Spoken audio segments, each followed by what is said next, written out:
Hey everyone, what's up? This is Mike and the boys with SkylanderNutts, and today we're going to give you our official Portal Knights review. Now, if you haven't been watching, we played through the entire Portal Knights game in about 23 episodes. We put about 30 hours into the game, I think. So we've beaten the entire game. You can watch us do it on our channel. Go find our SkylanderNutts Plays Portal Knights series, and you'll be able to see us play. But today we wanted to just give our final impressions and thoughts about the game and to let you know if it's a game that you should try or not. If you haven't seen our series, we highly suggest you go watch some of those episodes so you get a feel for what the game is like. But if you don't want to, that's fine. We'll cover it today. So, Connor, what's your overall feeling about the game? Did you like it? Well, it's kind of half and half thinking, because I liked the game and I didn't like the game in different parts. Like, I liked the, you can switch between first person and third person, but you could only fight in third person, and, the variety with worlds was cool. Okay. But then, like you said, grinding almost, when you get far in a game, it's, grinding for, 3 days to get one level in. Yeah, grinding was kind of tough in the game, especially toward the end. Elias, buddy, what do you think about the game? It's really good, but I just don't like leveling up. It takes a really long time. Alright, well, let's talk about some positives about Portal Knights that we liked. First off, the graphics. The graphics are really cool. It uses kind of like the Minecraft blocks type, blocks-based graphics, but it does it in a much higher resolution. It's much more detailed. It's got cool grass blocks. Just everything about the graphics, it really turned us on to the game. It's really kind of what we thought we wanted to play. So do you guys like the graphics? Yeah. The only thing I didn't like is how, the blocks didn't have, there weren't that much variety of, dirt. There was only, one type of dirt. Yeah, that there was a little bit of a lack of variety throughout the game. But at the same time, in some areas, it did have good variety. I thought there was a pretty good variety of world types. You had your generic grasslands. We went through the desert. There was a jungle type. There was a mushroom type. There wasn't a whole lot of types, but for the size of the game, I think it matched well. You were never stuck for a long period of time in a desert world, or never stuck in a long period of time in the jungle. So that was cool, but it was also very formulaic. There are three main worlds in the game, and each one of those worlds you could count on having, I think it was 3 level types. So there'd be some grasslands and some desert and something else within that first world, but then you'd never see it again. Then you moved on to something else, like the jungle and the mushroom world and some weird crystal world type. That was the third world. Yeah, then the third world had some more, including a lunar level, which was pretty cool. So some of these levels, it was definitely interesting to see, ooh, what's next? Oh, here's the frozen world. And some of your common tropes of, RPGs and levels and that kind of stuff. But we don't expect too many games to deviate from that a lot.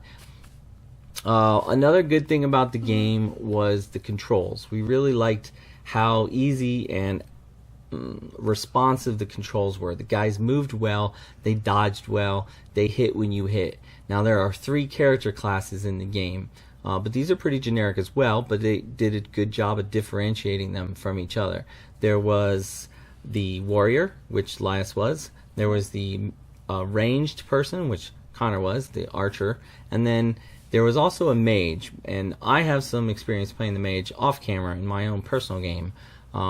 It's kind of it's a little bit of a mix, I guess, between the two. He had ranged attacks, but they're a lot slower than the rangers, and you could earn a weapon. You could craft a weapon that was of a melee type for the mage, even if you were a mage. So you could choose if you wanted to do ranged attacks or not.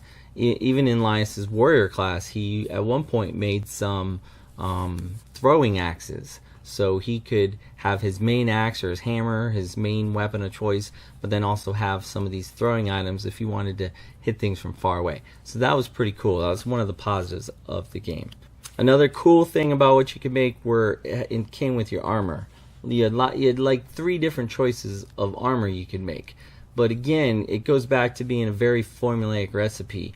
Every level you were at, every set, you basically had 3 choices of armor. And those choices were based off of the one material of interest or of rarity within that set. So like in your first world, I think that material was like iron, right? Copper. Well, copper and iron, because it kind of went through copper fast, then iron, and then it was gold. And most of the second world was revolved around gold. Well, you're kind of wrong about the ores. It went copper, then in the second world was iron, and then in the third world was gold, but then when you got introduced to the lunar worlds, titanium came in. Okay, now some of those armors were locked by level. So you might have to be level 14 to use one, and level 16 to use another. 25. And, yeah, so you had to determine if you wanted to wait with your old armor long enough to get that. Same thing with the weapons. There were a few different weapons, and they had different level restrictions. All that was fine. The only problem with that was how much you could count on it being the same the next time. So once you leveled up and got the gold stuff, you'd have 3 choices for gold, 3 weapons, that kind of thing. That was cool, and that's all okay, but it was very kind of bland. And that, by the end of the game, that was our major opinion of the game, is that it was just kind of bland and average. There was nothing fantastical about the game. There was nothing mysterious. It was very straightforward. You could find maybe 1 or 2 people in each world that would give you a quest or something to do, and those things almost always involved go find this new ore or make this new weapon from the new stuff you can make and give it back to me. And then when you did that, you'd get a bunch of experience and level up and some cool things like that. Card gives him this guy when we were grinding a lot his ultimate crossbow for like 1000 XP and that. So like there was this one class in this one world for this girl dropped like that bow, like that really cool like longbow, Son of the Legendary Longbow. And I was like, well, I have that like light crossbow also, and it was super effective against the enemies we were grinding with. So I gave her the big one, and I knew I was gonna get another one soon. So I just kept the crossbow while I was grinding. Whether you made a second bow or gave them the one you were using because you had another secondary weapon you could deal with, that's kind of the choices we made in terms of trying to get those XP points to level up so we could actually use the new weapon that we wanted to make. My major problem with the game in terms of lack of story or lack of things to do was the fact that there was a very little satisfaction on exploring. In a game like this, you expect to go exploring and you expect to find things you never thought of or that you needed, or if you found this treasure chest buried deep in the world, you would expect it to give you something cool that you could use, and instead it just gave you more titanium or some refined jewel that you probably would have found killing a mummy or something. So it was just not exciting to actually find these treasures. About the most exciting thing we ever found in a dungeon was the portal to go to another world that we had to create. That was pretty cool because they weren't always easy to find. So finding those portals was pretty interesting. But as far as an exploration and crafting game go, it was not a fun game to go around and explore and say, hey, what's up in the sky? And you go up there and there's nothing. You go somewhere else. I found a guy once buried under the world, and he told me nothing. He had nothing for me to do. He just said, hey, I didn't think you'd find me, haha. And it'd be like, no reward, no nothing. So it was very disappointing in terms of finding anything new or cool to craft or getting any new awesome weapon or recipe for something. That never happened. About the only time we ever got anything kind of cool from a recipe, it came from a boss battle. When you beat a boss once in a while, you got a recipe that was a little different.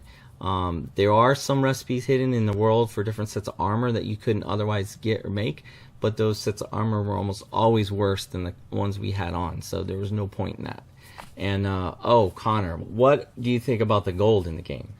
Oh, yep, completely useless. Yes, the gold is useless. And in fact, there was few merchants in the world. The only time we had any real urge to buy something or or wanted to get something. It was very early on in the game. The boys wanted some pets. And again, here's another negative. The pets were useless. They're just there. They didn't help you fight. They didn't help protect you. They had some area for stats, but they were always 0. They didn't do anything and were kind of pointless to have a pet. I guess it's kind of cool. He really wanted a certain kind of pet and didn't get it. Elias had a pet. Connor didn't have any pet. And they found a shopkeeper selling pets. And so Connor really wanted one, and he sold most of his stuff to come up with the money to buy that pet. But by the end of the game, they had each found like 24 pets. So there was really no need to do that. And there wasn't anything really cool about getting those new pets either. I guess that kind of wraps up everything. Let's try to summarize our good things. The graphics were good. The controls were pretty good. The variety of some things were not good. The enemies got really repetitive. There weren't that many different types. They attacked the same way. The bosses were good. They were pretty interesting boss battles. There were only 3 of them. That's kind of a negative. It's kind of a smaller game, I guess. But there were only 3, but they were challenging, and it took the boys some figuring out how to do it and how to get some levels to be able to tackle it. Alright, so let's talk more about some of the negatives. Not enough variety in exploring, no reward for exploring, nothing fantastic in the game. It's a little boring. Gold was useless. Overall, by the end of it, it really wasn't that much fun. So, I guess our final take on this game is that it's pretty much a very average, middle-of-the-road game. I would say it's a 3 out of 5 or maybe a 6 out of 10 if you had to put a number to it. But more importantly, it comes down to what you would expect in a game, and if you've ever played a crafting game before. If you've played Terraria or Minecraft, then you probably don't want to play this game. This isn't really going to introduce that much new to you. It'll be cool for the first maybe hour as you get these controls and start building up, the normal way. But then after that, you're going to hit this very repetitive loop that just doesn't change. It doesn't get more interesting. It doesn't get any varied. It just is the same. If you've never played a crafting game before, this is a pretty good game to start on. But for now, I think there are way better other games that are going to grab our attention, that we want to stick 30 or 40 hours in. At the end of this, these guys were not happy at all about grinding and trying to get to another level just to make their weapon. And I've got one more thing that I think it lacks. What, buddy? Transportation. Most of the game was just walking on your feet everywhere. I wanted to see like some cool horse you could ride across the world, or boats to help you get across water. All right, there you go. A little bit more variety in transportation, some mounts perhaps. Maybe your pets could have been mounts. I don't know. But again, this is still an indie game. It's a small team, I'm sure, that makes it. And there's a lot of promise in this game. A lot of things that they could do to improve on this formula now that they have the game out. So just be aware. Understand if you've played games like this before, you might find this a little lacking. Otherwise, it is a good game to get into the crafting genre, I think. It is mildly fun. Just be aware that you're probably going to have to grind a little bit, and you're going to be doing some things that are repetitive. Some people like the repetitive things or can deal with it, and in some games, repetitiveness is no good for people. So that's our final word. Maybe give it a try. You'll know if you want to try it or not. Just watch our series a little bit to see if you like what it looks like. It's a very straightforward game. Don't expect anything hidden or exciting kind of hidden into the game. It's pretty just straightforward, moving up, leveling up, and making more stuff. So thanks for watching. Hope you enjoyed it. Next time we run through a game like Portal Knights, we'll probably give that one a review, but we're not going to do too many reviews as a rule. But if you've never seen our set of videos and you're interested in Portal Knights and you found this, hopefully we gave you some good information on whether or not you want to give the game a try. So until next time, this is Mike and the boys with SkylanderNutts, hoping you're having fun playing games, and we'll see you soon. Bye!